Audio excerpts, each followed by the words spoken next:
জাতীয় নাগরিক পার্টি মনোনীত ঢাকার ৯ আসনের প্রার্থী ডক্টর তাসনিম জারা নির্বাচনী ব্যয় মেটানোর জন্য আর্থিক সহায়তার আবেদন জানানোর মাত্র ২৯ ঘন্টার মধ্যে লক্ষ্যমাত্রা অনুযায়ী প্রায় ৪৭ লাখ টাকা অনুদান সংগ্রহ হয়েছে।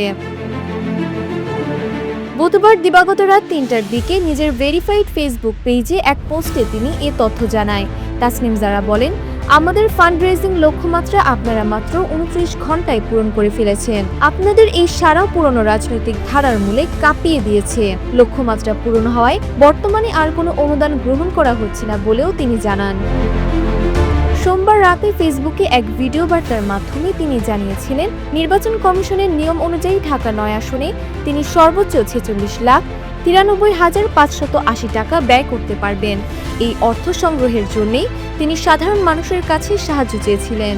নির্বাচন কমিশনের আইন অনুযায়ী আমি মোট ব্যয় করতে পারবো ৪৬,৯৩,৫৮০ টাকা, এবং এই টাকাটা আমি আপনাদের কাছ থেকে চাই। টাকার রাজনীতির প্রভাব নিয়ে তিনি বলেন, অধিকাংশ প্রার্থী এই নির্বাচনে ১০ থেকে ৫০ কোটি টাকার খরচ করবেন। অনেকে ভাবেন টাকা দিয়ে ভোট কেনা যায়, কিন্তু তারা ভুলে গেছেন আমাদের সাথে আপনারা আছেন। আমরা যদি একটা আসনের জন্যও দৃষ্টান্ত দেখাতে পারি যে জনগণের কাছ থেকে টাকা তুলে জনগণের সাথে ক্যাম্পেইন করে নির্বাচনে জেতা সম্ভব। নির্বাচনী প্রচারণার কৌশল হিসেবে তিনি স্বেচ্ছাসেবকদেরকেও কিছু নির্দেশনা দিয়েছেন।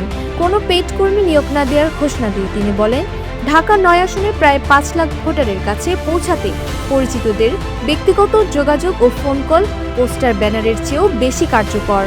টাকার রাজনীতি প্রত্যাখ্যান করে একটি নতুন বাংলাদেশ গড়ার লক্ষ্য নিয়ে এগিয়ে যাচ্ছে এই প্রার্থী।